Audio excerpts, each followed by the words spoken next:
Hi farmers, this is week 1 and day number 3 of our raising chicks to adult broilers. And in today's episode, we'll be looking at what we call the brooding temperature, whether it's too hot, whether your coop is too hot or too cold. Oftentimes, as farmers, we gauge situations based on how the temperature feels to us, not understanding that these chicks in this brooding phase are very sensitive to heat and cold. So what happens most of the time is that you'll find we have our coops too hot, where the chicks are spreading out and they become dehydrated quickly, or we have it too cold, where the chicks start gathering around and form little groups to keep themselves warm. A fair way to see if your coop is at the right temperature is when your chicks are evenly dispersed throughout the coop.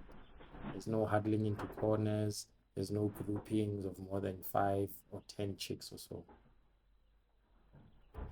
And in today's episode, I actually did a blunder where I had stress pack ready, and thereafter I changed it. Why? Because I forgot to take note of the daily checklist, and the daily checklist stipulates that every 3 days you either have clean water or you have stress pack water.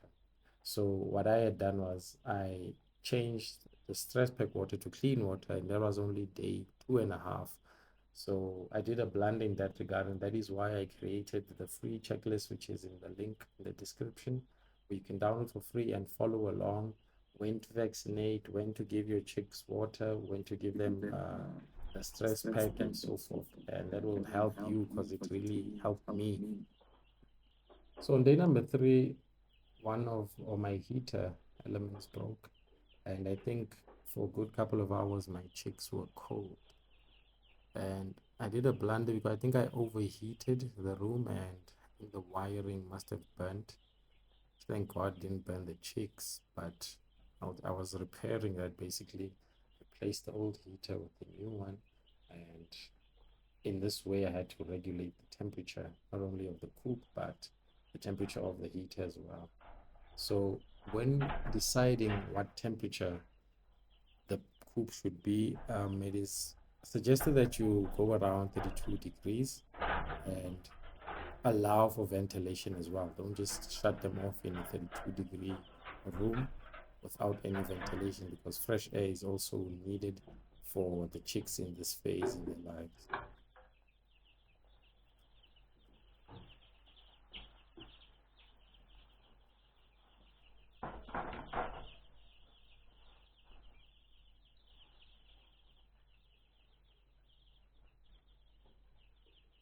Now, I know a lot of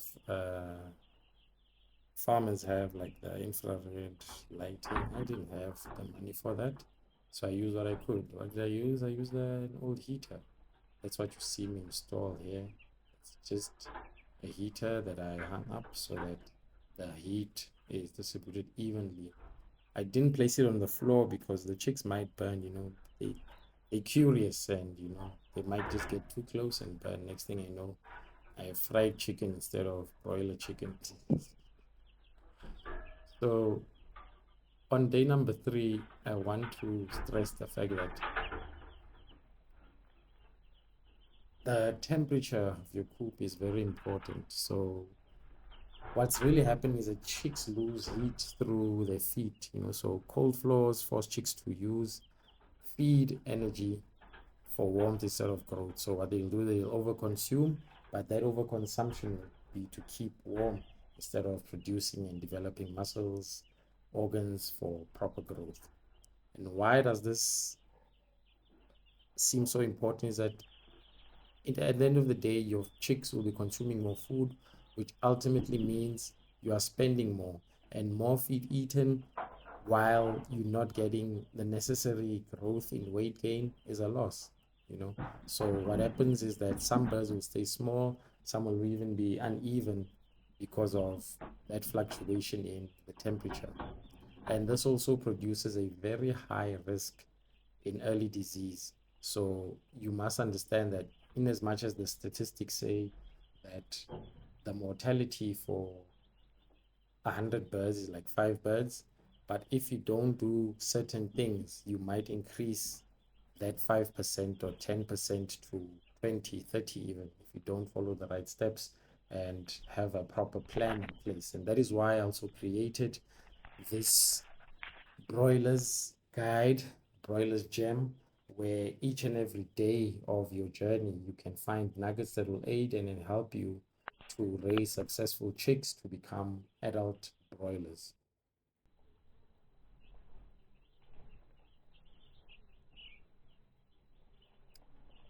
And then on day number 3, I did another blunder.